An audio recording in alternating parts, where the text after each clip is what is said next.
Izin yang mulia, kami akan membacakan nota pembelaan hanya bagian pendahuluan, kesimpulan, dan permohonan. Untuk sisanya mohon dianggap dibacakan dalam persidangan ini. Jakarta, 22 Agustus 2023. Kepada yang terhormat Majelis Hakim yang mulia dalam perkara nomor 297-P.B/2023 PN Pengadilan Negeri Jakarta Selatan perihal nota pembelaan terdakwa Mario Dandi Satrio atas surat tuntutan penuntut umum register perkara nomor PDM 138-JKTSL-EOH.2-05-2023. Dengan hormat, bab 1 pendahuluan. Majelis Hakim yang mulia, saudara penuntut umum. Pertama-tama marilah kita mengucapkan puji dan syukur kepada Tuhan Yang Maha Esa, karena berkat rahmat dan lindungannya kita dapat berkumpul pada hari ini di persidangan ini. Dengan hati yang tulus, tim penasihat hukum terdakwa menyampaikan penghargaan dan terima kasih yang sebesar-besarnya kepada Majelis Hakim yang mulia yang telah memimpin persidangan atas perkara pidana dengan terdakwa yaitu Mario Dandi Satrio dengan penuh kesabaran, arif, teliti, berwibawa, disertai juga dengan sikap yang menghormati hak-hak asasi terdakwa atas nama Mario Dandi Satrio dan menghormati azas praduga tidak bersalah. Dengan demikian hal tersebut telah menempatkan Majelis Hakim yang mulia pada tempat yang terhormat, berwibawa, dan mulia. Selanjutnya izinkan kami tim penasihat hukum juga menyampaikan penghargaan kepada saudara penuntut umum atas kegigihan dalam menjalankan tugasnya. Sampai pada akhirnya saudara penuntut umum telah menyampaikan surat tuntutan atas perkara akuo pada persidangan sebelumnya. Sungguh mulia tempat yang diberikan oleh peraturan perundang-undangan kepada saudara penuntut umum, yaitu pada intinya akan menciptakan suatu keseimbangan dengan memisahkan orang-orang yang melakukan suatu tindakan yang dianggap sebagai tindak pidana melalui undang-undang dari antara masyarakat Indonesia pada umumnya. Dalam menjalankan tugas dan fungsinya sungguh dibutuhkan integritas, konsistensi, dan berlandaskan juga prinsip-prinsip keadilan. Majelis Hakim yang mulia, saudara penuntut umum, marilah kita sepakat dengan adanya pernyataan yang menyatakan bahwa hukum sebagai panglima di negara tercinta ini, sebagaimana dalam pembukaan Undang-Undang Dasar 1945 yang menetapkan Indonesia adalah negara berdasarkan atas hukum dan bukan berdasarkan atas kekuasaan belaka. Dengan negara berdasarkan atas hukum, maka apabila tindakan-tindakan yang bertentangan dengan hukum patutlah dijatuhi hukuman berupa pidana terhadap mereka yang telah melakukan perbuatan tindak pidana. Perlu kami sampaikan bahwa persidangan perkara aku bukan hanya mengenai menghukum terdakwa, tetapi kita sebagai penegak hukum harus mencari kebenaran berdasarkan fakta-fakta yang terungkap dalam persidangan agar terwujudkan tujuan penegakan hukum, yaitu tercapainya keadilan. Sehingga dalam hal ini kami sampaikan, jika terdakwa bersalah maka dihukumlah dia dengan fakta yang sebenar-benarnya, dan jangan sampai ada kesan menghukum orang atas dasar fakta yang salah. Bahwa hal yang bergulir sejak perkara ini terjadi, proses penegakan hukum juga sedang berjalan. Sorotan media dan publik juga menjadi hal yang penting dalam kasus ini. Dengan adanya sorotan media dan publik, maka setiap pihak, apalagi penegak hukum, harus dapat memberikan edukasi mengenai bagaimana hukum yang berlaku dan penerapannya dalam persidangan ini. Majelis Hakim yang mulia, saudara penuntut umum, di hadapan kita sekarang duduk seorang terdakwa berusia 19 tahun, buah hati dari kedua orang tuanya, adik dari kakak dari saudaranya. Anak muda yang mempunyai harapan menjadi orang yang lebih baik dalam menggapai cita-cita. Harapan dari kedua orang tuanya untuk menjadi orang yang mempunyai masa depan yang cemerlang, berguna dan bermanfaat di tengah-tengah keluarga, masyarakat, terlebih di hadapan Tuhan Yang Maha Esa. Seorang anak muda yang tengah menghadapi proses persidangan terhadap dirinya, yang karena perbuatannya didakwa dua dakwaan yang bersifat alternatif, di mana dalam dakwaan pertama diajukan primer dan subsidiar. Dakwaan pertama yaitu perbuatan terdakwa diancam dengan pidana sebagaimana diatur dan diancam pidana menurut pasal 355 ayat 1 KUHP junto pasal 55 ayat 1 ke 1 KUHP. Subsidiar, perbuatan terdakwa diancam pidana sebagaimana diatur dan diancam pidana menurut pasal 353 ayat 2 KUHP junto pasal 55 ayat 1 ke 1 KUHP. Atau kedua, perbuatan terdakwa diancam pidana sebagaimana diatur dan diancam pidana menurut pasal 76C junto pasal 80 ayat 2 Undang-Undang Nomor 35 Tahun 2014 tentang perubahan atas Undang-Undang Nomor 23 Tahun 2002 tentang perlindungan anak.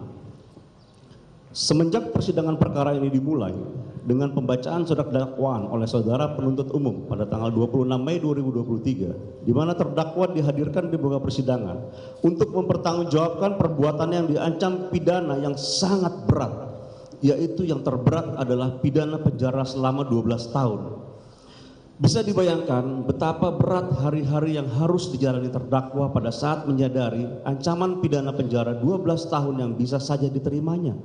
Betapa berat hari-hari yang harus dijalani ibu, ayah, saudara-saudarinya yang dicintai dan masih mengharapkan terdakwa dapat menjadi anak kebanggaan dalam keluarganya dan diharapkan dapat mengangkat harkat dan martabat keluarganya.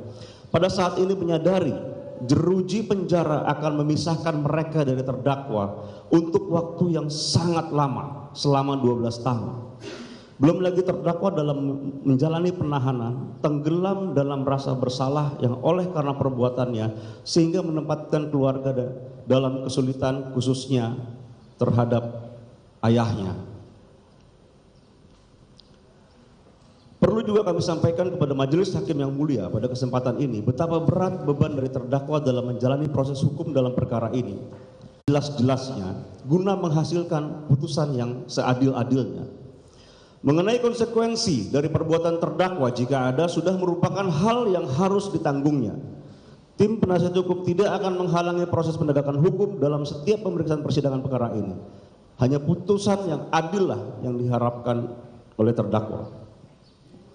Tim penasihat hukum selalu percaya bahwa proses penegakan hukum selalu memiliki dua sisi, yaitu di satu sisi ditempati oleh kepentingan korban dan di sisi lain ditempati oleh kepentingan pelaku atau terdakwa, di mana harus ada keseimbangan antara kedua kepentingan tersebut. Dalam kitab Undang-Undang Hukum Acara Pidana dapat kita pahami bahwa yang menjadi pokok pengaturan adalah mengenai proses persidangan dan yang utama adalah hak-hak dari seorang tersangka atau terdakwa, dan pada akhirnya juga sudah ada putusan yang berkekuatan hukum tetap adalah mengenai hak terpidana. Hal tersebut juga sangat logis, di mana setiap orang yang menjalani proses hukum harus dijamin haknya sebelum pada akhirnya hak dari tersangka atau terdakwa atau terpidana dibatasi dan atau akan direnggut daripadanya, baik dalam proses penyelidikan, penyidikan, persidangan maupun pemidanaan. Banyak sekali pengaturan mengenai hak-hak dari tersangka atau terdakwa atau terpidana dalam proses persidangan. Hak yang paling utama dijamin adalah mengenai jaminan melalui azas praduga tidak bersalah, sehingga dalam proses persidangan terdakwa harus diperlakukan sebagaimana orang yang tidak bersalah sampai adanya putusan pengadilan yang berkekuatan hukum tetap. Tentunya dengan harapan bahwa pidana yang akan dijatuhkan akan memberikan pembelajaran bagi terdakwa untuk memperbaiki diri dan pada waktunya akan kembali ke masyarakat dengan perubahan pada dirinya untuk menjadi lebih baik. Pidana yang akan diberikan bukanlah semata-mata untuk membalas dendam dan atau menghancurkan terdakwa yang telah melakukan kesalahan. Khusus mengenai hak dari korban, hal ini juga harus mendapatkan porsi yang terbaik dalam proses penegakan hukum ini, yaitu untuk mendapatkan keadilan dari putusan yang akan diberikan oleh majelis hakim yang mulia. Siapapun dalam posisi korban pasti berharap agar mendapatkan yang terbaik dalam setiap proses penegakan hukum. Dalam memberikan porsi terbaik, hal tersebut juga harus dilakukan berdasarkan ketentuan hukum yang berlaku. Jangan sampai dalam memberikan keadilan bagi korban, ternyata para penegak hukum juga telah melakukan pelanggaran hukum. Dari proses hukum yang telah berjalan, terdakwa seorang anak muda yang telah diduga melakukan suatu tindak pidana telah menerima hukuman dari masyarakat secara sosiologis dengan segala pemberitaan yang telah memojokkannya. Terlebih lagi terdampak dari perkara ini, nyata-nyata ayah dari terdakwa juga ikut menerima konsekuensi, yaitu dimulainya penyidikan atas dugaan gratifikasi terhadap ayah terdakwa, yaitu Rafael Alun Trisambodo, yang pada saat ini sudah ditahan oleh Komisi Pemberantasan Korupsi, dan seluruh aset dan rekening sudah diblokir atau disita. Sepanjang pemeriksaan persidangan, saudara penuntut umum telah menghadirkan saksi acar sebanyak 18 untuk membuktikan surat dakwaannya. Sepanjang pemeriksaan persidangan, saudara penuntut umum telah menghadirkan 5 ahli untuk membuktikan surat dakwaannya, yaitu ahli Saji Purwanto, ahli Aisyah Anovi, ahli Ahmad Sofyan, ahli Alfitra, dan ahli Dr. Jeremia Tatang. Selanjutnya dalam persidangan, penuntut umum juga telah mengajukan barang bukti berupa 1 sampai 21. Terakhir adalah baju tanpa mengenakan tanpa lengan merek one size warna hitam milik Agnes Gracia Haryanto. Sebagai hak yang diberikan berdasarkan undang-undang dan untuk kepentingan pembelaan, terdakwa kemudian dalam persidangan, terdakwa telah menghadirkan ahli sebanyak 2 orang untuk melakukan pembelaan, yaitu Dr. Natalia Widiasih Raharyanti, SPKJ, MPD, sebagai ahli psikiatrik forensik, dan ahli Dr. Jamin Ginting, SHMA MKN, sebagai ahli pidana. Selanjutnya terdakwa melalui tim penasihat hukum telah mengajukan barang bukti pada persidangan. Bukti-bukti sebagaimana diuraikan di atas kemudian dijelaskan tim penasihat hukum pada bab 3 nota pembelaan ini. Izin lanjutkan. Izin yang mulia melanjutkan. Majelis Hakim yang mulia, saudara penuntut umum, pada persidangan tanggal 15 Agustus 2023, saudara penuntut umum telah membacakan surat tuntutan yang pada pokoknya saudara penuntut umum berkesimpulan bahwa perbuatan terdakwa Mario Dendi Satrio alias Dendi telah terbukti secara sah dan meyakinkan serta telah memenuhi rumusan-rumusan perbuatan pidana, turut serta melakukan kejahatan penganiayaan berat yang dilakukan dengan rencana terlebih dahulu, sebagaimana yang telah didakwakan dalam dakwaan pasal 355 ayat 1 KUHP junto pasal 55 ayat 1 ke 1 KUHP. Selanjutnya saudara penuntut umum menuntut menjatuhkan pidana penjara kepada terdakwa selama 12 tahun dikurangi selama terdakwa berada dalam tahanan, dan membebankan terdakwa Mario Dendi Satrio alias Dendi, saksi Shane Lukas Rotua Pangodian Lumbang Toruan alias Shane, dan anak saksi AGH masing-masing dalam berkas perkara terpisah, bersama-sama secara berimbang dengan menyesuaikan peran serta tingkat kesalahan yang mengakibatkan timbul kerugian untuk membayar restitusi kepada anak korban Kristalino David Ozora alias Wareng sebesar 120.388.911.030 rupiah dengan ketentuan jika terdakwa tidak mampu membayar diganti dengan pidana penjara selama 7 tahun. Majelis Hakim yang mulia, saudara penuntut umum, kami tim penasihat hukum sangat menghormati dan mengapresiasi surat tuntutan dari saudara penuntut umum. Walaupun menurut tim penasihat hukum surat tuntutan yang diberikan saudara penuntut umum tidak berdasarkan pada fakta-fakta hukum dalam persidangan perkara akuo, di mana saudara penuntut umum tidak memperhatikan fakta-fakta hukum yang disampaikan oleh saksi Achards dan keterangan ahli yang dihadirkan oleh saudara penuntut umum dan keterangan ahli yang dihadirkan oleh terdakwa dalam persidangan maupun keterangan terdakwa. Dapat tim penasihat hukum sampaikan bahwa tim penasihat hukum sependapat dengan saudara penuntut umum, yaitu mengenai tidak terbuktinya alternatif pada dakwaan pertama subsidiar. Selanjutnya tim penasihat hukum berharap majelis hakim yang mulia mempunyai pandangan yang sama dengan saudara penuntut umum, menyatakan bahwa alternatif pada dakwaan pertama subsidiar tidak terbukti. Dengan pandangan tersebut, kemudian dalam nota pembelaan ini tim penasihat hukum secara khusus akan membahas mengenai dakwaan pertama primer benar-benar tidak terbukti unsur-unsur tindak pidananya, tidak terbukti unsur-unsur tindak pidananya. Tim penasihat hukum berpendapat bahwa dakwaan antara kedua yang terbukti dilakukan oleh terdakwa dengan sistematika pembahasan sebagai berikut. Bab 1 pendahuluan berisikan hal-hal yang bersifat rangkuman terhadap proses persidangan dan hal non yuridis. Bab 2 fakta persidangan berisikan keterangan saksi yang terungkap di muka persidangan. Bab ketiga, bab barang bukti berisikan barang-barang bukti yang diajukan tim penasihat hukum dari muka persidangan. Bab keempat, fakta hukum berisikan fakta-fakta hukum yang diambil dari alat bukti yang sah yang terungkap di muka persidangan. Bab 5, pembahasan unsur-unsur tidak pidana berisikan pemenuhan atau tidak terpenuhinya unsur-unsur tidak pidana di dakwaan. Bab ke-6, tanggapan atas surat tuntutan saudara penuntut umum terkait restitusi berisikan pembahasan, penilaian restitusi dan tanggapan tim penasihat hukum terhadap tuntutan restitusi, yang mana pada pembahasannya berdasarkan peraturan perundang-undangan, doktrin hukum, ahli dan bukti-bukti serta artikel hukum yang bersifat yuridis. Bab ke-7, kesimpulan berisikan hal-hal yang menjadi kesimpulan dari pembahasan bab 1 sampai bab 4. Bab 6.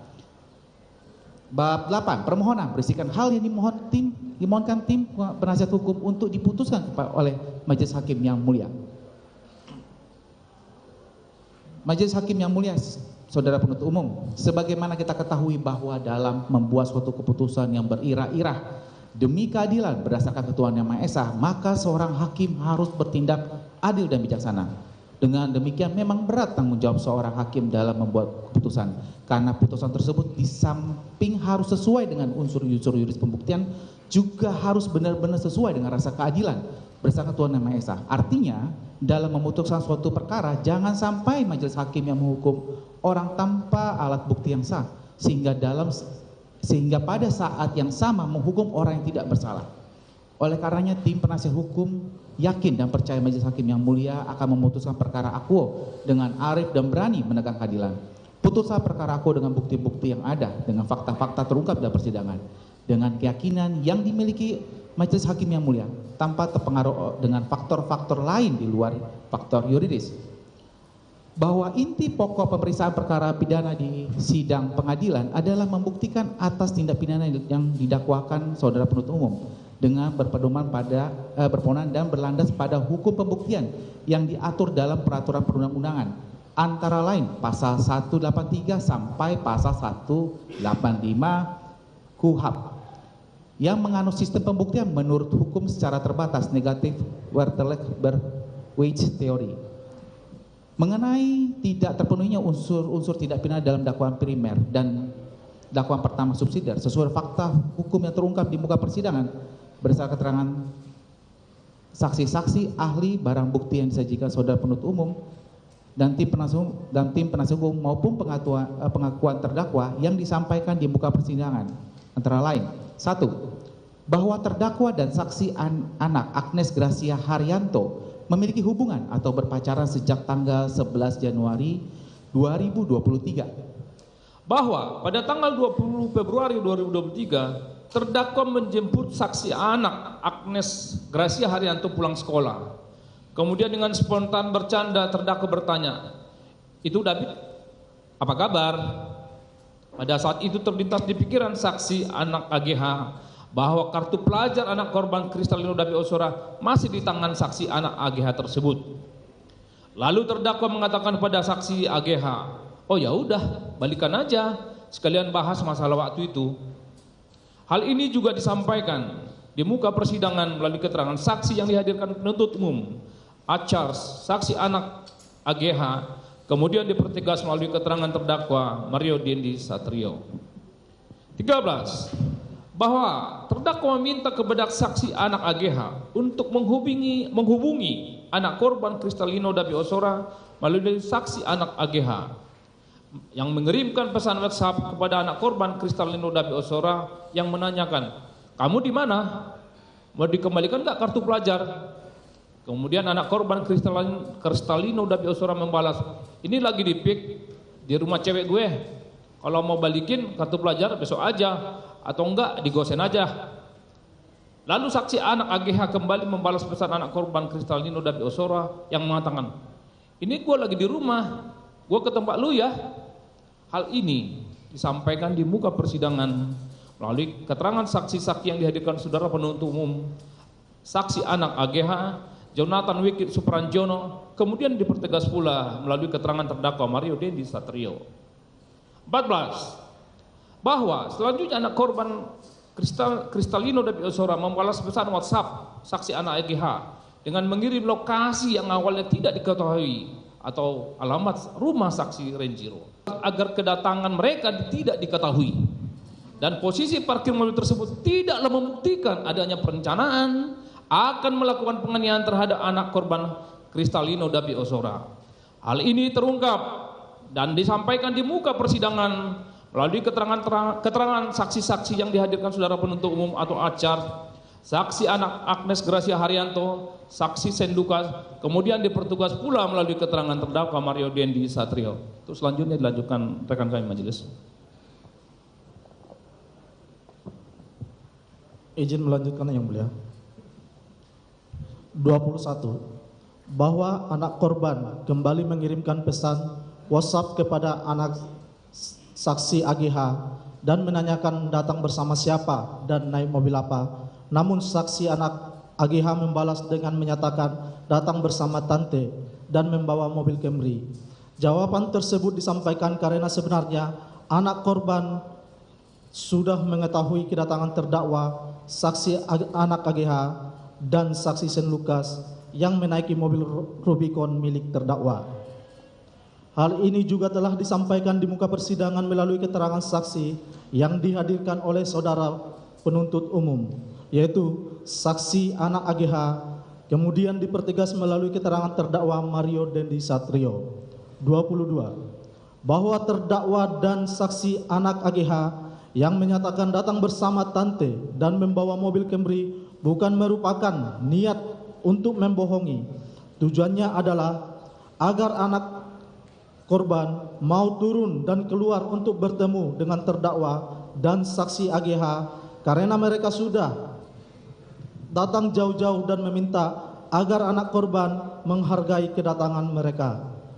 Hal ini juga telah disampaikan di muka persidangan melalui keterangan saksi yang dihadirkan oleh saudara penuntut umum, yaitu saksi anak AGH, kemudian dipertegas melalui keterangan terdakwa Mario Dendi Satrio. 23. Bahwa tujuan kedatangan dari terdakwa, saksi anak AGH dan saksi Sen Lukas untuk bertemu dengan anak korban adalah untuk mengembalikan kartu pelajar milik anak korban dan meminta klarifikasi versi anak korban. Hal ini juga telah disampaikan di muka persidangan melalui keterangan saksi-saksi yang dihadirkan oleh saudara penuntut umum, antara lain saksi anak AGH dan saksi Sen Lukas Rotua Pangondian, kemudian dipertegas melalui keterangan terdakwa Mario Satrio dan di Satrio. 24. Bahwa terdakwa dan saksi anak AGH melihat anak korban dan saksi Renjiro sedang mengintip dari dalam rumah saksi Renjiro di mana tempat anak korban berada. Hal tersebut diketahui oleh terdakwa, saksi anak AGH dan saksi Sen Lukas. Mereka pun mendatangi dan mendekati rumah tersebut serta mengintip ke dalam gerasi untuk memastikan keberadaan anak korban, sehingga pada akhirnya anak korban dan saksi Renjiro keluar. Hal ini juga telah disampaikan di muka persidangan melalui keterangan saksi-saksi yang dihadirkan saudara penuntut umum, antara lain saksi Renjiro, saksi anak AGH dan saksi Sen Lukas Rotua Pangundian Lumanturuan. 25. Bahwa setelah anak korban dan saksi Renjiro keluar dan bertemu dengan terdakwa, saksi anak AGH dan saksi Sen Lukas di depan rumah, lalu saksi Renjiro mengusir mereka agar jangan ribut di depan rumahnya.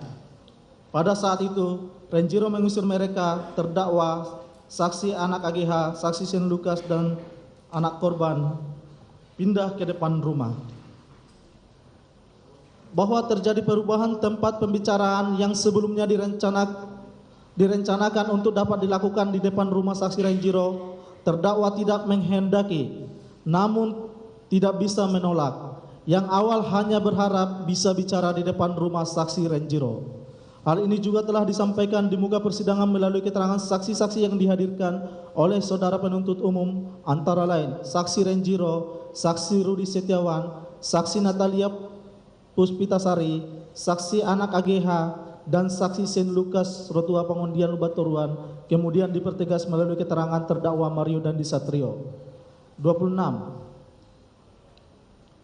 Bahwa pada saat sudah pindah dari dalam rumah saksi Renjiro, terdakwa dan anak korban duduk dan mengobrol di pinggir jalan di belakang mobil Rubicon di tempat yang terang karena di bawah lampu jalan dan menanyakan serta meminta klarifikasi atas apa yang sudah anak korban lakukan terhadap saksi AGH. Anak korban hanya menjawab, "Iya gitu ceritanya Den, dan gue tidak tahu, lu pacaran dengan Agnes." Lalu akibat mendengar jawaban dari anak korban tersebut, terdakwa menjadi marah dan emosi.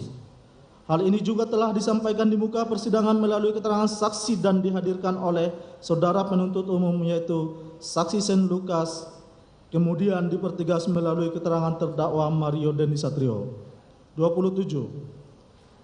Bahwa setelah terdakwa mendengar jawaban anak korban yang membuat terdakwa marah dan emosi, terdakwa mengajak duel tanding 1 lawan 1, namun anak korban menolak. Selanjutnya terdakwa menyuruh anak korban untuk push up, di mana terdakwa kemudian memberikan contoh dan ikut push up di samping anak korban. Kemudian terdakwa meminta anak korban untuk melakukan sikap tobat yang dicontohkan oleh saksi Sen Lukas. Setelah melakukan sikap tobat, terdakwa meminta anak korban untuk melakukan plank. Bahwa pada saat terdakwa melakukan penganiayaan terhadap anak korban, saksi Sen Lukas mendorong terdakwa bersama dengan adanya suara dari saksi Natalia Puspita agar tindakan penganiayaan yang dilakukan oleh terdakwa berhenti. Pada saat saksi Sen Lukas, terdakwa dalam keadaan sangat emosi. Hal ini juga telah disampaikan di muka persidangan melalui keterangan saksi-saksi yang dihadirkan oleh saudara penuntut umum, antara lain saksi Rudi Setiawan, saksi Natalia Puspitasari, saksi Abdul Rasid, saksi anak AGH, dan saksi Lukas Rotua, saksi Sen Lukas Rotua Pangundian Lumbatoruan, kemudian dipertegas melalui keterangan terdakwa Mario Dendi Satrio. 29. Bahwa terdakwa melakukan tindakan kekerasan adalah bersifat impulsif karena meningkatnya kemarahan akibat jawaban dari anak korban. Bahwa Satpam Kompleks hadir setelah terdakwa berhenti melakukan tindakan penganiayaan, dan akibat dari tindakan penganiayaan yang dilakukan terdakwa, keadaan anak korban mengalami penurunan kesadaran, di mana pada saat itu terdakwa menawarkan akan bertanggung jawab dan membawa anak korban ke rumah sakit menggunakan mobil yang dikendarai terdakwa. Namun saksi Natalia Puspita menolak dan meminta agar terdakwa dan saksi Sen Lukas tidak menyentuh dan menolong anak korban. Hal ini juga telah disampaikan di muka persidangan melalui keterangan saksi-saksi yang dihadirkan oleh saudara penuntut umum, antara lain saksi Natalia Puspitasari, saksi Abdul Rasid, saksi anak AGH, dan saksi Sen Lukas, kemudian dipertegas melalui keterangan terdakwa Mario Dendi Satrio. 31.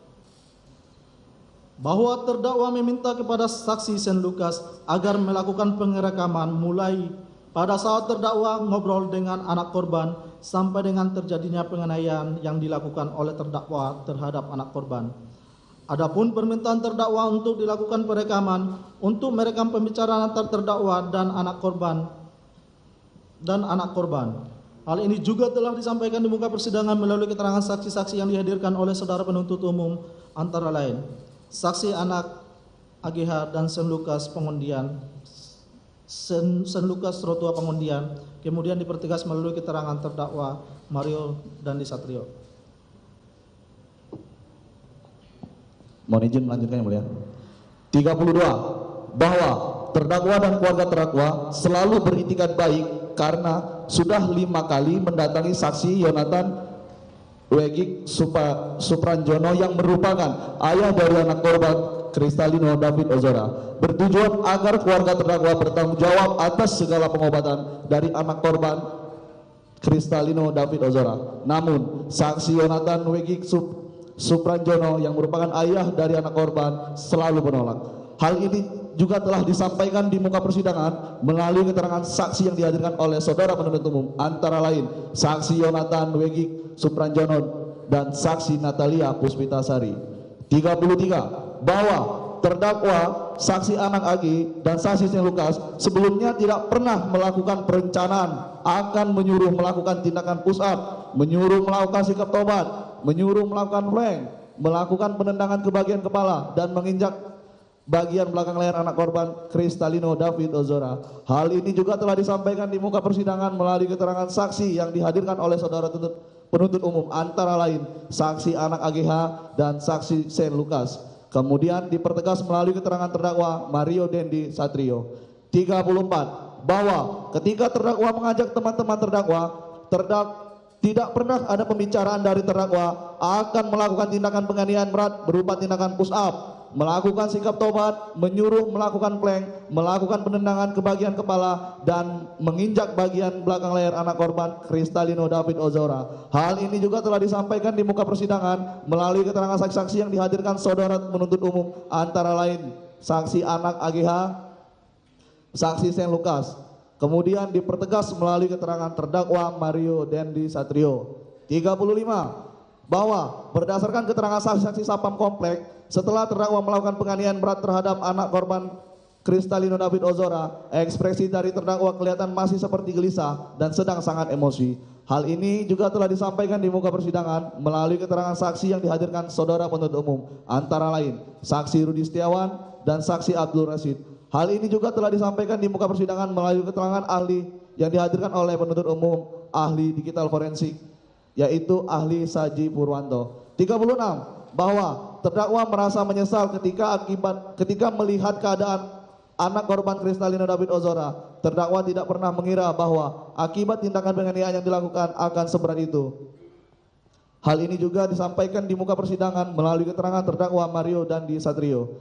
37. Bahwa yang ada di pikiran terdakwa pada saat ketemu dengan anak korban Kristalino David Ozora dan memberikan klarifikasi perhitungan restitusi yang diajukan oleh saudara penuntut umum, yaitu yang diajukan berdasarkan perhitungan dari LPSK, salah satunya berisikan proyeksi biaya perawatan yang dikatakan dihitung oleh Rumah Sakit Mayapada. Namun pihak Rumah Sakit Mayapada tidak pernah mengeluarkan proyeksi tersebut, melainkan hanya mengeluarkan rincian biaya tindakan medis sampai dengan tanggal 31 Maret 2023. Hal ini menyebabkan perhitungan restitusi adalah tidak sah. Hal ini juga telah disampaikan di muka persidangan melalui keterangan ahli yang dihadirkan oleh saudara penuntut umum, yaitu ahli Dr. Yeremia Tatang, dan diperkuat dengan adanya surat dari Lembaga Perlindungan Saksi dan Korban nomor R-5-1/5-HSPP-LPSK-042023 perihal pengajuan restitusi tertanggal 11 April 2023, di mana nilai yang diajukan oleh LPSK sebesar 120.388.911.030 rupiah yang merupakan proyeksi dari Rumah Sakit Mayapada. Namun berdasarkan keterangan ahli Dr. Yeremia Tatang di atas menyatakan bahwa ahli Dr. Yeremia Tatang dan Rumah Sakit Mayapada tidak pernah mengeluarkan proyeksi biaya pemulihan medis anak korban Kristalino David Ozora. 39. Bahwa tidak ada pihak ketiga yang bersedia untuk membayarkan restitusi. Bahkan ada surat dari Rafael Alun Trisambodo, orang tua terdakwa, yang menyatakan tidak bersedia membayar restitusi karena terdakwa sudah dewasa dan tidak memiliki kemampuan untuk itu. Sebagaimana dimaksud dalam ketentuan pasal 14 ayat 3 Perma nomor 1/2021 tentang salinan tata cara penyelesaian permohonan dan pemberian restitusi dan kompensasi kepada korban tindak pidana, menyatakan dalam hal ganti rugi akan dibayarkan oleh pihak ketiga. Pihak ketiga tersebut wajib dihadirkan dalam sidang untuk dimintai persetujuannya. Berdasarkan bunyi pasal tersebut sangat jelas menyebutkan pihak ketiga yang akan membayarkan ganti rugi harus dihadirkan dalam persidangan untuk diminta persetujuan. Maka apabila orang tua terdakwa Mario Dendi Satrio yang menjadi pihak ketiga yang diharapkan membayar ganti rugi tersebut, maka harus dihadirkan di persidangan untuk diminta persetujuan.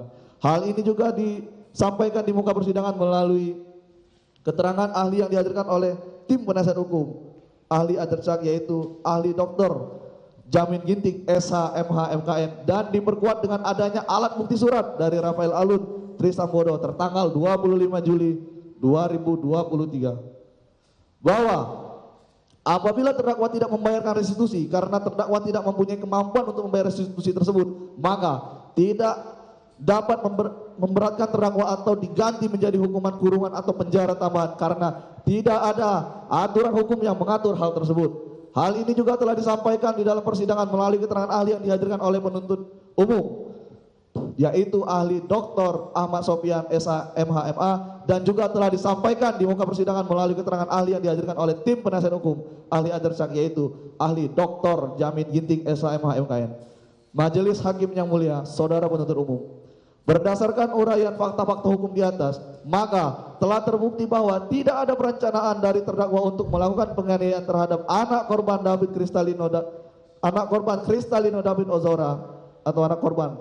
Faktanya, tujuan dari terdakwa dan saksi anak AGH adalah untuk mengembalikan kartu pelajar anak korban dan meminta klarifikasi terkait adanya dugaan pemaksaan yang dilakukan oleh anak korban kepada saksi anak AGH dalam melakukan hubungan seksual yang terjadi pada tanggal 17 Januari 2023.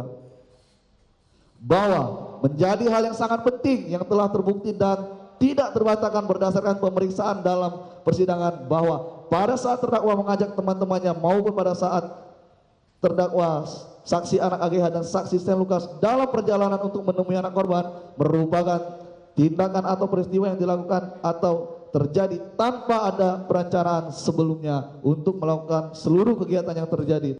Dalam konteks perencanaan, dia sudah mempersiapkan segala sesuatu terkait maksud dan tujuan terwujudnya suatu perbuatan pidana yang dia inginkan dengan cara dia mempersiapkan alat yang dipergunakan, waktu, tempat, lalu timbulnya kehendak itu tidak terlalu cepat.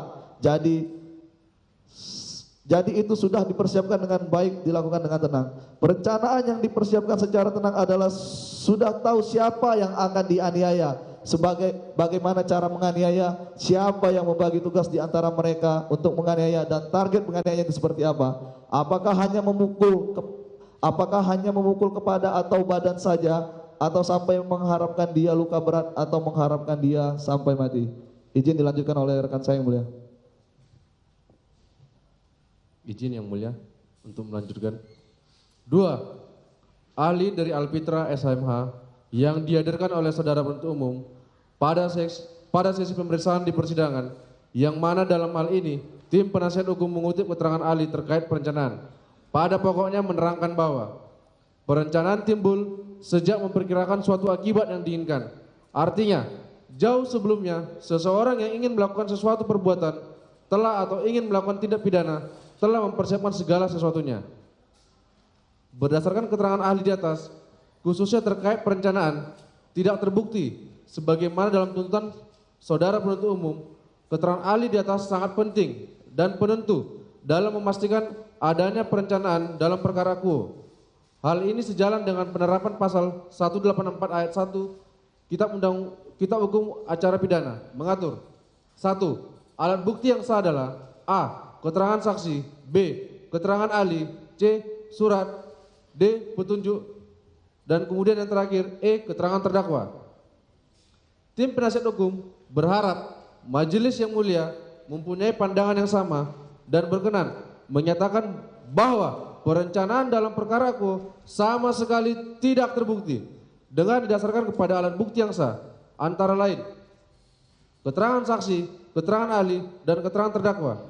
Sehingga dakwaan saudara penuntut umum terkait pasal 355 ayat 1 KUHP junto pasal 55 ayat 1 KUHP yang ke-1 dan pasal 353 ayat 2 KUHP junto pasal 55 ayat 1 ke-1 KUHP tidak terbukti.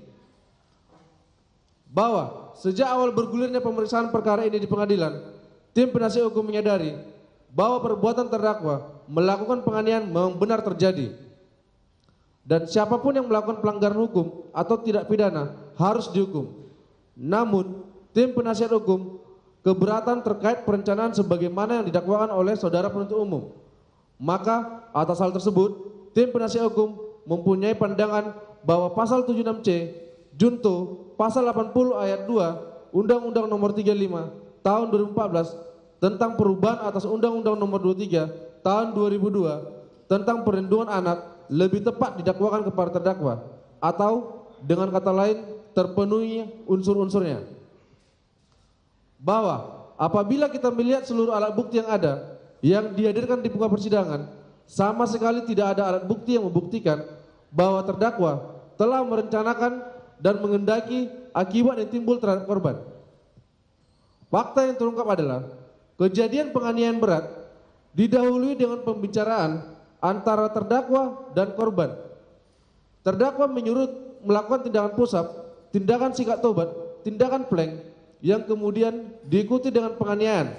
Seluruh kejadian tersebut haruslah dianggap sebagai satu kejadian dan sama sekali baik dari keterangan saksi, keterangan terdakwa maupun alat bukti lainnya terungkap bahwa kejadian tersebut sudah direncanakan beserta dengan akibat yang akan timbulkan.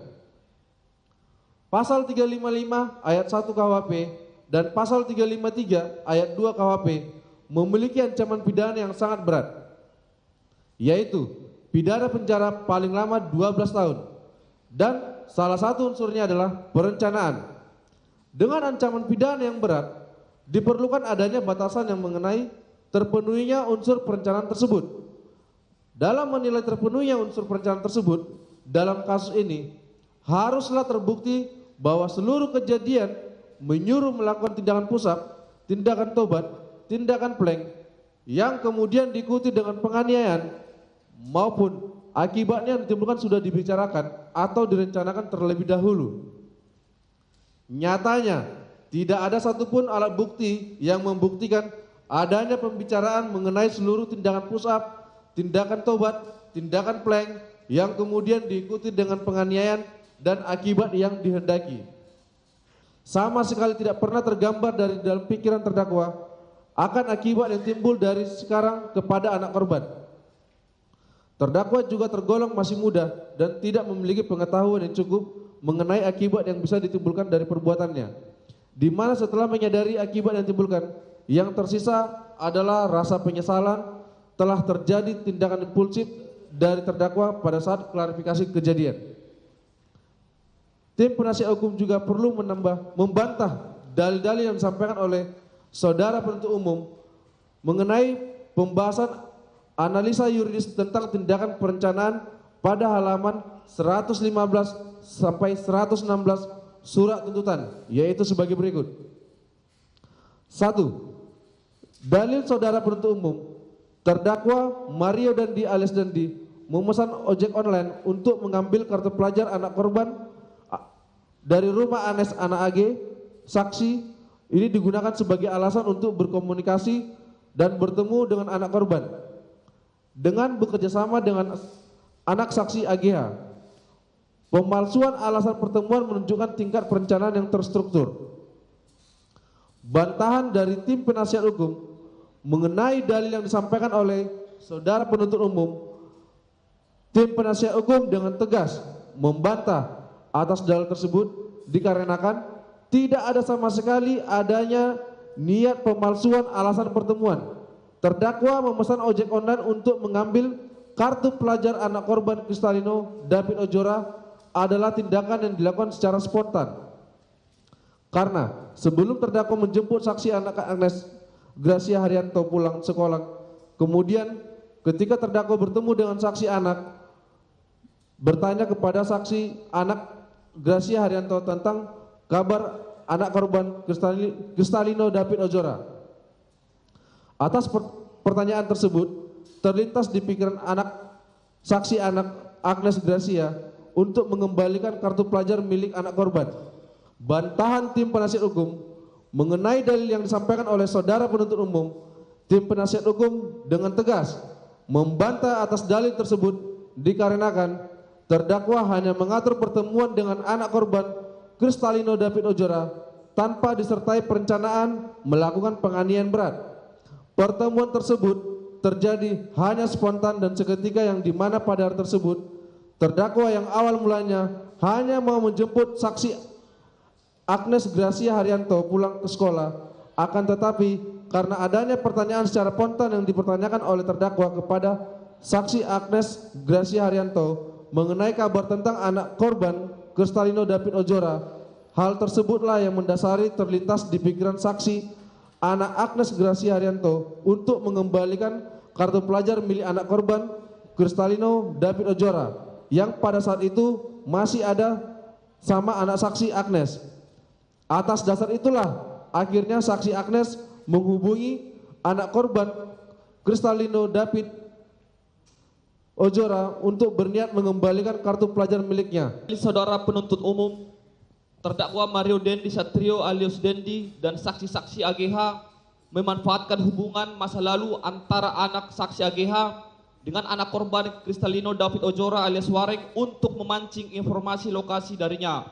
Pemberian informasi tentang kehadiran anak saksi AGH menggunakan mobil Camry menciptakan ilusi keamanan dan kepercayaan bagi anak korban Kristalino David Ojora alias Wareng. Bantahan tim penasihat hukum mengenai dalil yang disampaikan oleh saudara penuntut umum tersebut, tim penasihat hukum dengan tegas membantah atas dalil tersebut dikarenakan tidak ada korelasinya pemanfaatan hubungan masa lalu antara saksi anak Agnes Gracia Haryanto dengan anak korban Kristalino David Ojora terkait dengan dalil yang disampaikan oleh saudara penuntut umum mengenai adanya perencanaan penganiayaan yang dilakukan oleh terdakwa kepada anak korban Kristalino David Ojora. Terdakwa juga tidak pernah sama sekali menjadikan saksi anak Agnes Gracia Haryanto perantara ataupun mencari informasi mengenai keberadaan ataupun lokasi di mana anak korban Kristalino David Ojora berada.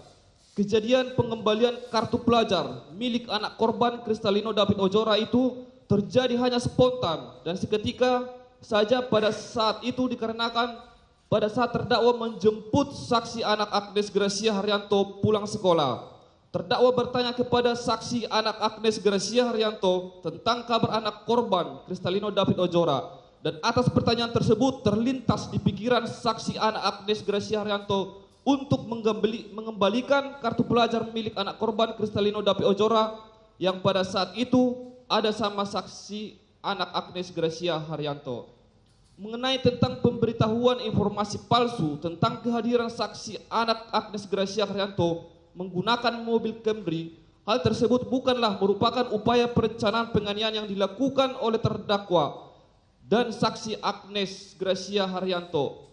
Tujuannya adalah agar pertemuan dan klarifikasi dapat dilakukan bersama-sama anak korban Kristalino David Ojora dengan terdakwa dan saksi Agnes Gracia Haryanto karena mereka sudah datang jauh-jauh dan meminta agar anak korban Kristalino David Ojora menghargai kedatangan mereka, padahal anak korban Kristalino David Ojora sudah mengetahui kedatangan terdakwa dan saksi Agnes Gracia Haryanto dengan cara melihat mereka dari lantai atas rumah saksi Renjiro. Berdasarkan hal-hal tersebut di atas, sudah sangat jelas terbukti bahwasanya mengenai dalil yang disampaikan oleh saudara jaksa penuntut umum tentang pemberitahuan informasi palsu tentang kehadiran saksi anak Agnes Gracia Haryanto menggunakan Camry menciptakan ilusi keamanan sudah dapat terbantahkan berdasarkan penjelasan di atas. 4. Dalil saudara penuntut umum, terdakwa Mario Dendi Satrio alias Dendi berkoordinasi dengan saksi Sen Lukas Rotua Pengundian Lubantoruan alias Sen untuk melakukan aksi tersebut menunjukkan pencarian kaki tangan untuk eksekusi rencana. Bantahan tim penasihat hukum mengenai dalil yang disampaikan oleh saudara penuntut umum tersebut, tim penasihat hukum dengan tegas membantah atas dalil tersebut dikarenakan koordinasi antara terdakwa dengan saksi Sen Lukas Rotua Pengundian Lubantoruan bukanlah merupakan sebuah hal yang menunjukkan pencarian kaki tangan untuk eksekusi rencana. Koordinasi tersebut terjadi hanyalah sebatas adanya ajakan dari terdakwa kepada saksi Sen Lukas Rotua Pengundian Lubantoruan untuk nongkrong-nongkrong semata layaknya anak muda pada umumnya. Setelah bertemu dan meminta klarifikasi dari anak korban Kristalino David Ojora, koordinasi yang dilakukan oleh terdakwa kepada saksi Sen Lukas Rotua Lubantoruan hanyalah sebatas untuk bertemu dan nongkrong-nongkrong semata. Setelah terdakwa bertemu dengan anak korban Kristalino David Ojora dan bukan untuk meminta saksi Sen Lukas Rotua Lubantoruan sebagai kaki tangan untuk eksekusi rencana penganiayaan sebagaimana dalil yang disampaikan oleh saudara penuntut umum di atas. Sama sekali tidak ada pembicaraan mengenai kejadian yang sudah terjadi, yaitu menyuruh push up, menyuruh sikap tobat, menyuruh plank, melakukan penganiayaan dalam bentuk tendangan, pukulan dan pijakan di bagian leher belakang anak korban. Terdakwa meminta agar saksi Sen merekam pembicaraan supaya tidak terjadi kesimpang siuran keterangan di kemudian hari. Perlu disampaikan juga kegiatan nongkrong-nongkrong antara terdakwa dan saksi Sen Lukas Lumbanturuan adalah kegiatan yang sering dilakukan oleh mereka dalam keseharian. Oleh sebab itu tidak ada korelasinya jikalau saudara penuntut umum mendalilkan keikutsertaan saksi Sen Lukas Rotua pengundian Lumbanturuan menunjukkan komitmen dan keterlibatan aktif dalam pelaksanaan rencana penganiayaan. Karena kehadiran saksi Sen Lukas Rotua pengundian hanya sebatas untuk ikut menemani terdakwa melakukan kegiatan nongkrong-nongkrong semata dan tidak ada keterlibatan aktif yang dilakukan oleh saksi Sen Lukas Lumbanturuan dalam perencanaan penganiayaan tersebut. Terbukti pada saat di perjalanan tidak ada pembahasan antara mereka berdua untuk membicarakan hal-hal yang berkaitan dengan perencanaan penganiayaan, yaitu pembicaraan mengenai kejadian yang sudah terjadi, yaitu menyuruh push up, menyuruh sikat tobat, menyuruh plank, melakukan penganiayaan. Izin melanjutkan yang mulia. Pembahasan mengenai restitusi. Bahwa saudara penuntut umum dalam tuntutannya pada paragraf kedua halaman 118 menyatakan keluarga anak korban Kristalino David Ojora alias Wareng melalui perhitungan lembaga perlindungan saksi dan korban LPSK dengan surat LPSK nomor R-1307 garing 5.1 HSPP garing LPSK garing 04 garing 2023 tanggal 4 April 2023 hal pengajuan restitusi telah menuntut restitusi sebesar 120.388.911.030 rupiah kepada para terdakwa, namun para terdakwa khususnya kepada terdakwa Mario Dandi Satrio alias Dandi menolak untuk membayar dengan alasan seluruh harta keluarganya sudah disita oleh KPK atas dugaan tindak pidana korupsi yang dilakukan oleh Rafael Alun Trisambodo, ayah dari terdakwa Mario Dandi Satrio. Dalam penilaian tersebut, Lembaga Perlindungan Saksi dan Korban memberikan penilaian dengan menguraikan kerugian antara lain. Yang pertama, ganti kerugian atas kehilangan kekayaan. Yang kedua, penggantian biaya perawatan medis dan atau psikologis. Yang ketiga, ganti kerugian atas penderitaan sebagai akibat dari tindak pidana. Bahwa saudara penuntut umum dalam surat tuntutannya menuntut terdakwa apabila tidak membayar restitusi maka akan diganti menjadi pidana penjara selama 7 tahun. Bahwa dalam bab 6 nota pembelaan ini tim penasihat hukum akan menjabarkan beserta dasar-dasar hukum mengenai tidak sahnya perhitungan restitusi dari LPSK. Restitusi tidak dapat dikenakan kepada pihak ketiga atau karena tidak ada pihak ketiga yang bersedia dan sebagaimana sebenarnya dalam perkara ini dalam hal terdakwa tidak mampu membayar restitusi maka tidak dapat diterapkan pidana pengganti baik berupa pidana kurungan maupun penjara tambahan.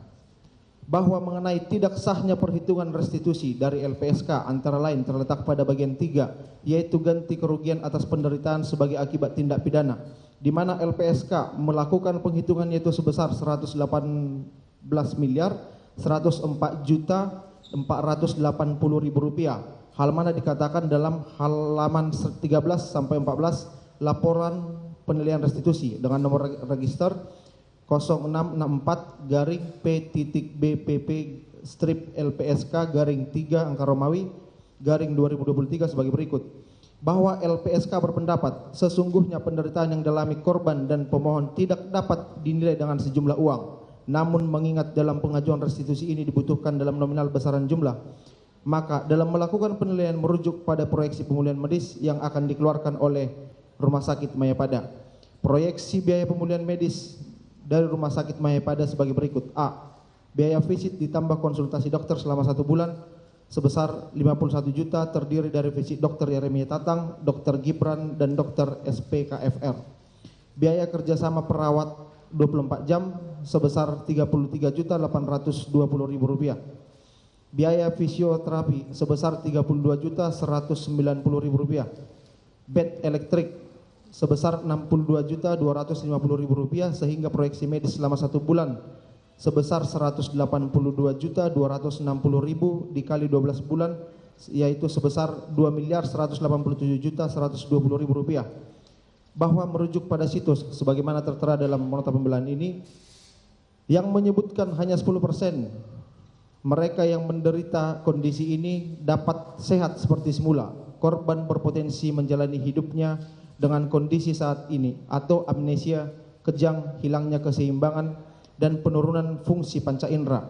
Tim melakukan pendekatan penghitungan kerugian penderitaan dengan mengkalkulasikan biaya pemulihan medis dari Rumah Sakit Mayapada dikalikan dengan angka harapan hidup.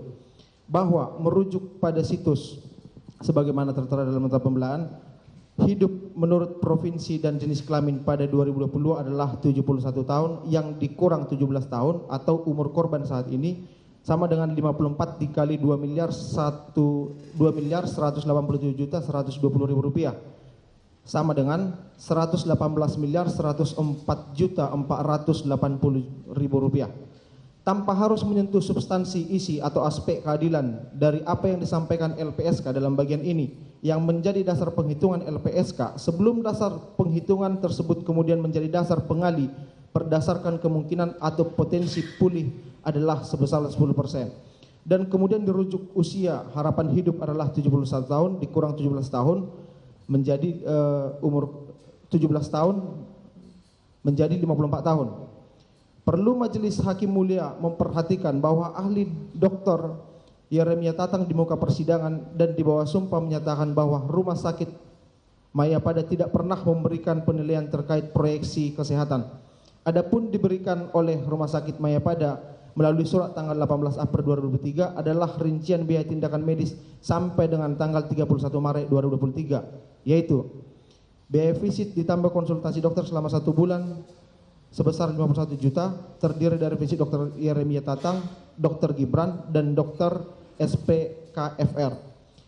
Biaya kerjasama perawat 24 jam sebesar 33.820.000 rupiah.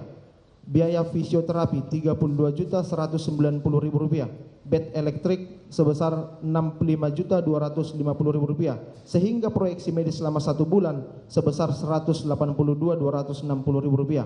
Artinya, apa yang disajikan oleh Rumah Sakit Mayapada yang kemudian dijadikan dasar penghitungan dalam bagian ini sama sekali tidak menggambarkan proyeksi ke depannya pengobatan yang dibutuhkan oleh anak korban.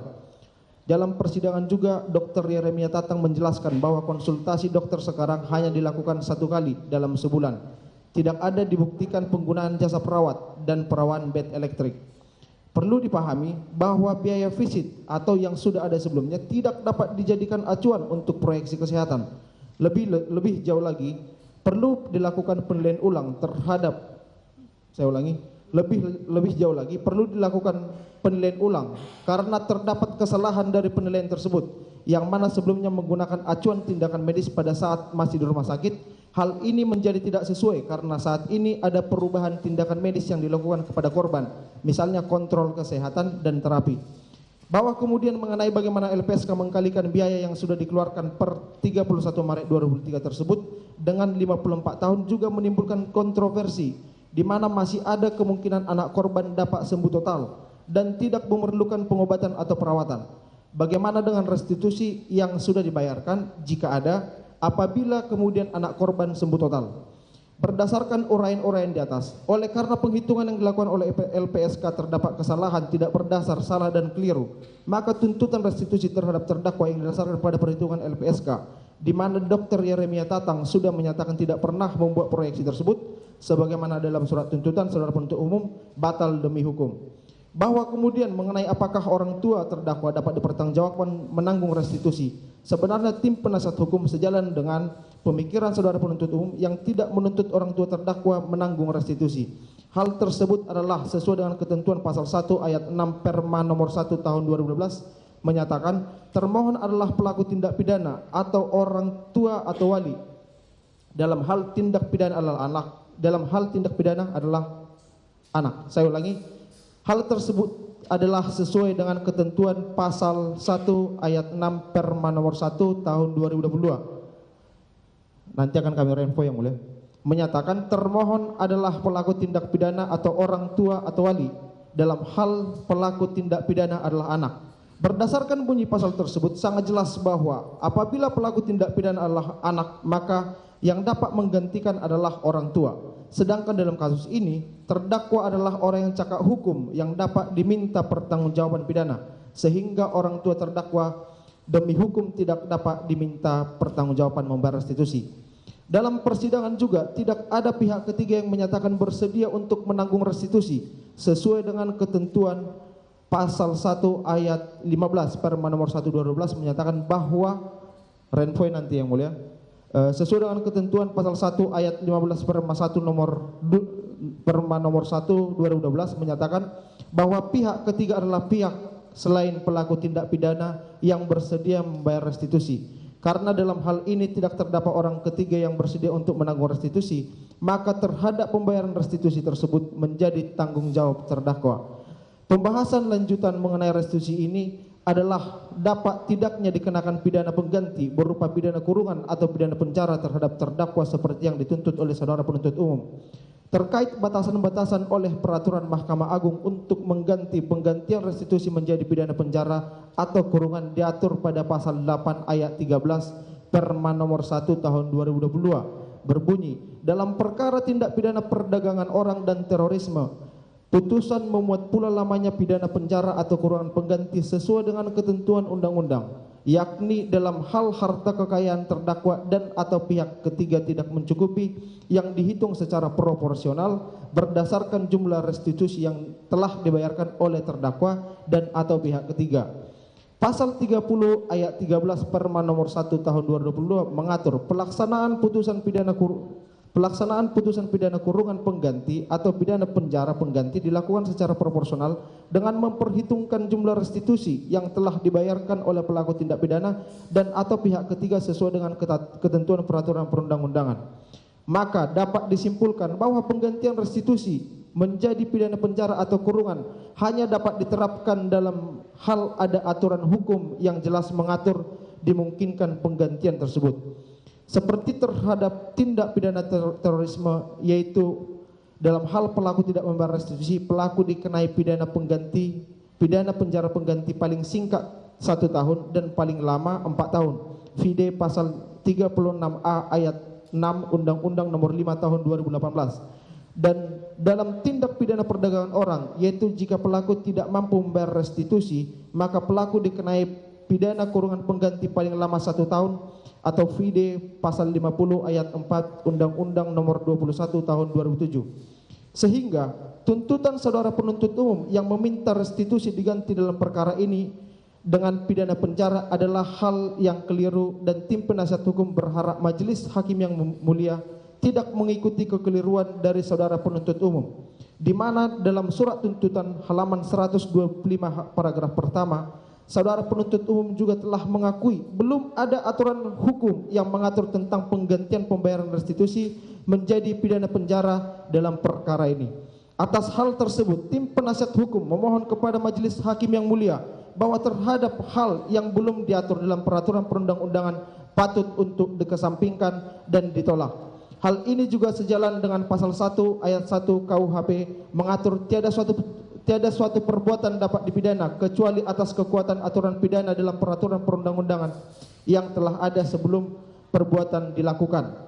Tim penasihat hukum tidak menemukan dasar hukum yang dapat membenarkan dalil-dalil saudara penuntut umum bahwa penerapan hukum terkait restitusi yang tim penasihat hukum merasa tepat karena tidak adanya pidana pengganti baik berupa kurungan maupun penjara, di mana tindak pidana yang diterapkan adalah bukan mengenai tindak pidana terorisme adalah atau tindak pidana perdagangan orang, terdapat dalam jurisprudensi putusan nomor 63/P/B/2022/PN/SMN sebagaimana dalam amar putusan nomor 5, yaitu menetapkan para terdakwa tersebut dibebani secara tanggung renteng untuk membayar restitusi sebesar 100 juta rupiah kepada saudara Suamik Rahayu, bahwa jika saudara penuntut umum memang bertujuan untuk meringankan penderitaan anak korban, seharusnya dapat merujuk kepada pasal 37 ayat 1 dan ayat 2 peraturan pemerintah PP nomor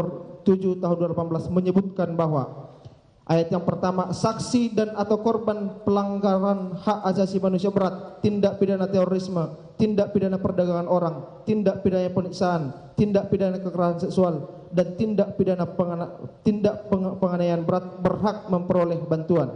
Ayat 2, bantuan sebagaimana dimaksud pada ayat 1 berupa A. bantuan medis dan B. bantuan rehabilitasi psikososial dan psikologis.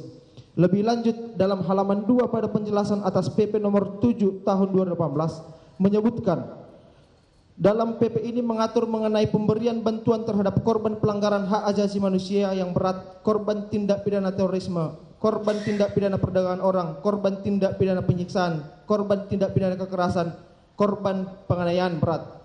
Dalam peraturan pemerintah ini diatur pula ketentuan mengenai pendanaan untuk pembayaran kompensasi dan pemberian bantuan yang dibebankan kepada anggaran LPSK. Pelaksanaan pencairan dana untuk kompensasi dan pemberian bantuan dilaksanakan dengan ketentuan peraturan perundang-undangan. Dengan demikian, dalam tuntutan saudara penuntut umum terdapat kekeliruan yang menyatakan adanya kekosongan hukum atau kebuntuan bila terdakwa tidak mampu membayar restitusi, yaitu tidak terbayarkan kerugian yang diderita anak korban. Jika benar hal ingin dicapai, saudara penuntut umum adalah korban dapat menerima sesuatu, maka untuk penganiayaan berat, anak korban dapat menerima bantuan dari anggaran LPSK dengan memohonkan kepada LPSK. Izin dilanjutkan yang mulia.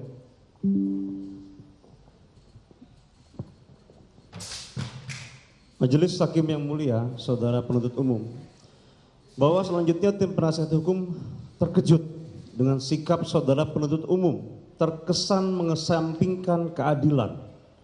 Hal tersebut karena dalam tuntutan saudara penuntut umum sama sekali tidak mempertimbangkan alasan-alasan yang meringankan yang terdapat pada diri terdakwa. Hal tersebut tergambar dari surat tuntutan saudara penuntut umum kepada saksi Shane Pangondian Lombantoruan, penuntutan dalam berkas perkara terpisah, yang mempertimbangkan usia muda, tidak pernah melakukan tindak pidana dan kooperatif sebagai alasan yang meringankan, sementara terhadap diri terdakwa diberlakukan sebaliknya.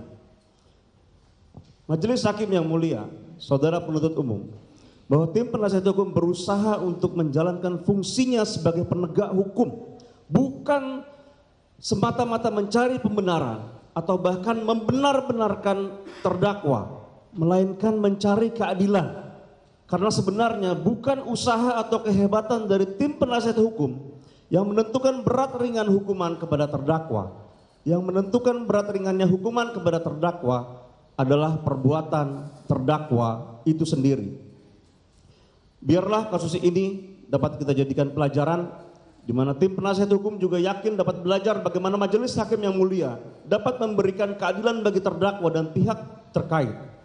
Dan kasus ini dapat menjadi jurisprudensi yang dipelajari oleh mahasiswa Fakultas Hukum di seluruh Indonesia, yang juga menggambarkan wajah pengadilan di Indonesia yang menghadirkan keadilan yang dicita-citakan para pendiri negara kesatuan Republik Indonesia yang kita cintai. Jadi melanjutkan kesimpulan yang mulia, langsung ke bab 7, halaman 673. Bab 7. Sebelumnya untuk bab 2, 3, 4, 5, dan 6 mohon dianggap dibacakan dalam persidangan ini. Bab 7 kesimpulan. Setelah tim penasihat hukum mengurai, membahas dan menganalisa dengan dasar dan berpedoman pada peraturan perundang-undangan, putusan-putusan Mahkamah Agung Republik Indonesia, dan pendapat para ahli dikaitkan dengan alat-alat bukti keterangan saksi, surat-surat keterangan terdakwa Mario Dendi, dapat disimpulkan bahwa 1. Perbuatan terdakwa tidak memenuhi unsur atau tidak termasuk dalam perbuatan sebagaimana dimaksud pasal 355 ayat 1 KUHP, junto pasal 55 ayat 1 ke 1 KUHP, dan dapat dibuktikan oleh tim penasihat hukum, di mana unsur dengan rencana terlebih dahulu tidak terbukti. 2. Perbuatan terdakwa tidak memenuhi unsur dan atau tidak termasuk dalam perbuatan sebagaimana dimaksud dalam pasal 353 ayat 2 KUHP junto pasal 55 ayat 1 ke 1 KUHP dan dapat dibuktikan oleh penasihat hukum, di mana unsur dengan rencana yang terlebih dahulu tidak terbukti. 3. Perbuatan terdakwa telah terbukti secara sah dan meyakinkan bersalah melakukan tindak pidana sebagaimana dimaksud dalam pasal 76C junto pasal 80 ayat 2 Undang-Undang nomor 35 tahun 2014 tentang perubahan atas Undang-Undang nomor 23 tahun 2002 tentang perlindungan anak. 4. bahwa terdakwa bertanggung jawab untuk membayar restitusi karena terdakwa telah cakap hukum, kemudian karena tidak terdapat pihak ketiga yang bersedia atau tidak ada pihak ketiga yang dihadirkan dalam persidangan untuk dimintai persetujuan membayar restitusi, maka terdakwa bertanggung jawab untuk membayar restitusi. 5. Bahwa sesuai dengan peraturan perundang-undangan yang berlaku, penggantian restitusi menjadi pidana penjara atau kurungan terbatas pada tindak pidana perdagangan orang dan tindak pidana terorisme. 6. Dalam hal terdakwa tidak membayar restitusi, dalam hal tindak pidana penganiayaan berat jika terbukti, maka korban berhak mendapatkan bantuan dari LPSK yang mana bantuan tersebut dibebankan kepada anggaran LPSK. 7. Bahwa tuntutan saudara penuntut umum terkait restitusi yang didasarkan kepada penilaian lembaga perlindungan saksi dan korban terdapat kekeliruan dan kesalahan, maka tuntutan saudara penuntut umum terkait restitusi terhadap terdakwa yang didasarkan pada perhitungan LPSK, di mana Dr. Yeremia Tatang sudah menyatakan tidak pernah memberikan rekomendasi untuk membuat proyeksi tersebut sehingga batal demi hukum. 8. Bahwa saudara penuntut umum terkesan mengesampingkan keadilan. Hal tersebut karena dalam tuntutan saudara penuntut umum sama sekali tidak mempertimbangkan alasan-alasan yang meringankan yang terdapat pada diri terdakwa. Hal tersebut tergambar dari surat tuntutan saudara penuntut umum kepada saksi Shane Pangondian Lumban Toruan, penuntutan dalam berkas terpisah, yang mempertimbangkan usia muda, tidak pernah melakukan tindak pidana dan kooperatif sebagai alasan yang meringankan, sementara terhadap diri terdakwa diberlakukan sebaliknya. Permohonan. Majelis Hakim yang mulia, saudara penuntut umum, setelah tim penasihat hukum mengurai, membahas dan menganalisa secara objektif dengan landasan dan dasar pijak peraturan perundang-undangan, putusan-putusan Mahkamah Agung RI dan pendapat para ahli, izinkan dengan kerendahan hati dan penuh harap agar Majelis Hakim yang mulia yang memeriksa, mengadili dan memutus perkara ini berkenan mengadili. 1. Menyatakan bahwa terdakwa Mario Dandi Satrio tidak terbukti secara sah dan meyakinkan bersalah melakukan tindak pidana sebagaimana dimaksud pasal 355 ayat 1 KUHP junto pasal 55 ayat 1 ke 1 KUHP. 2. Menyatakan bahwa terdakwa Mario Dandi Satrio tidak terbukti secara sah dan meyakinkan bersalah melakukan tindak pidana sebagaimana dimaksud pasal 353 ayat 2 KUHP junto pasal 55 ayat 1 ke 1 KUHP.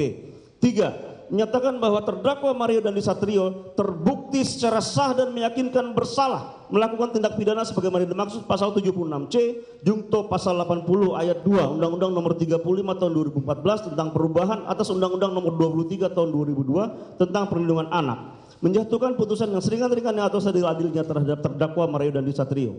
4. Menolak perhitungan restitusi LPSK karena tidak dibuat berdasarkan peraturan perundang-undangan yang berlaku. 5. Menyatakan barang bukti sebagaimana dalam bab 3 tetap terlampir dalam nota pembelaan atau pledoi atas nama terdakwa Mario Dandi Satrio.